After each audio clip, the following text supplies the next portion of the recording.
and welcome back to 60 Seconds or Less. Today we'll be going over how to change your shipping dimensions and weight. So first you want to go to your product and press edit.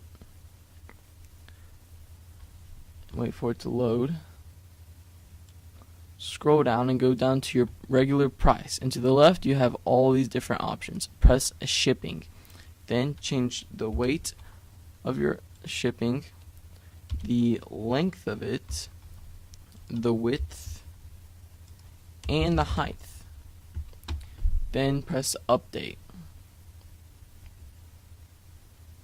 What this will do, it will show your customers the weight and dimensions of the shipping box that your product will come in.